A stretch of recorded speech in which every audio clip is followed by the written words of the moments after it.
It's a hard knock life. You've heard it said, and it's true, except not really. Not everyone goes through the same problems in life, the same challenges, or the same stress. All of our situations are slightly different. The only common denominator is that we're all going to die. And that's something that is made abundantly clear, I guess, throughout, obviously, human evolution. But when you look at the gospel, when it talks about those who receive blessings, it's never the people who are better off, who have more opportunities. It's like the people who develop certain character traits are the ones that receive the blessings in heaven. And so it's important that everyone realize that while we're not all equal in this life, the equalizer is death. And so um, after this death, there comes a new life. And if you're not prepared for that new life, then you're gonna, I guess, you're not gonna realize, I guess, that purpose here on earth. If you don't have a belief in that, in life after death, then what motivates you to do anything right now? And so that's the main reason why people who believe in God believe in also in becoming a new creature, is because once we leave this earth, like, our real life is going to begin, our life in heaven with God, with each other. And if we're not prepared for that life, we're not going to really have a purpose, I guess. Like, what are we going to do? Sit around and go to parties in heaven oh, forever? Like, that doesn't make sense. It's nonsensical. I see it more as if we're gonna have like work to do, and just a lot of good things to do, and especially when it comes to creation, spreading light across the God's kingdom, across the universe. Anyways, what I wanted to say is that it all depends on what you do now, and life is all about how you respond to adversity. And someone like myself who is more fortunate, I had this realization that if you don't have so many trials and struggles as other people do have, that you need to create that for yourself in order for your own growth and learning. And so that's one reason why I go to the gym as often as I can. The stress I put in my body, the challenges that I put myself through, the effort to perfect my form and technique, these are all things that I would be forced to do if my life was harder. Not in the weight room. I mean in life. My challenges in life would straighten me out. Yet here I am. I live in America. I have basically this great privilege to not have to worry about any of my basic needs of survival. Really, I'm just trying to figure out how to be comfortable and be happy. Which happiness obviously can be subjective, but you can't argue that that a great percentage of the world population would be happy to have even half the things that I have. They would be overjoyed.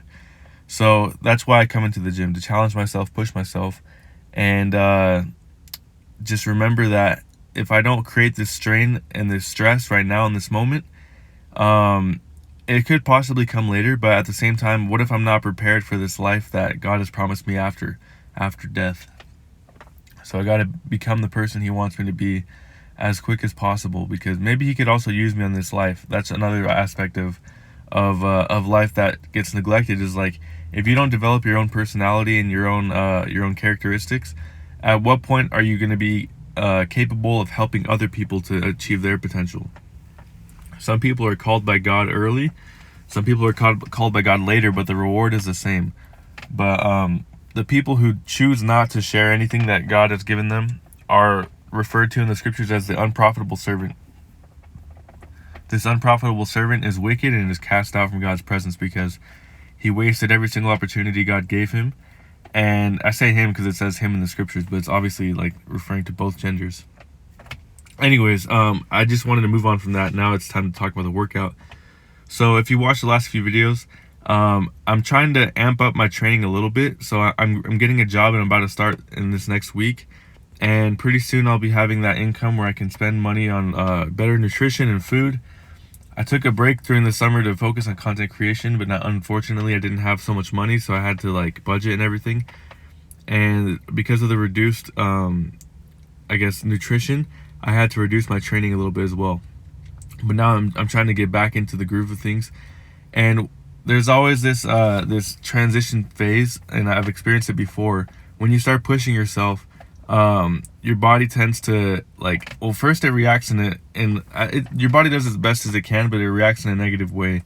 There's soreness, stiffness, tightness, and all these things are indicative of muscle weakness, relative to whatever a task you're trying to accomplish.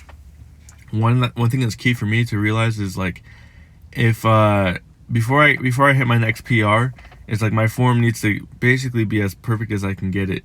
If I don't have good enough form and I attempt whatever PR, like let's say I even get the PR, I could go on for forever with an improper form, improper technique, and that could be more detrimental down the line than never hitting a PR ever. So like, if I reduce the weight and focus on the form, and then once I get the form, then to push the weight that I desire to push, I'll see a lot better results. There's something to be said when it comes to weight training, or I guess heavy lifting, powerlifting, and as compared to bodybuilding, is when you lift heavy with a barbell, you do heavy barbell lifts. There's certain muscle tissue that's different than the other one. So there's surface layer muscle and there's deeper tissue muscle, and the deeper muscle is a lot more important when it comes to your health and to your relative function. So I've noticed that when I do squats and I go heavy, or like RDLs like I'm doing right now, when I go heavy and I push myself, I tend to get a lot stiffer and a lot more like tight without feeling so like targeted muscle soreness. So I don't feel the soreness in any specific muscle group. I just feel it in like all over. That's because there's this deeper layer of tissue, and there's also like connective tissue that's called fascia. And all this is actually really important when it comes to your body's vital functions. A lot of people, when they're in the gym, and I see it every single time I go, they focus on the surface level muscle tissue. They do like dumbbell curls. They're doing all these like small individual motions, and they're not ever conditioning the deeper layers of their tissue, which eventually involves the nervous system, involves ligaments, and involves fascia and all that stuff, the connective tissue. It's very important. So I would recommend to anyone to consider that when you start getting into the gym, or if you've already been going. How are you going to target the deeper layers of tissue? And my answer is that you can only do it with heavy weight. Once you get to a certain weight, then your whole body starts to change. The muscle tissue starts to change its density and its form. But until you get to that heavy weight, you're not going to see those changes that you want, like the changes to your deeper muscle tissue. So that's enough of me rambling. I just had enough thoughts to string together for a 7-minute video, and I'm going to hang up now. See you guys later. Have a great day. Make sure you get to the gym. Bye.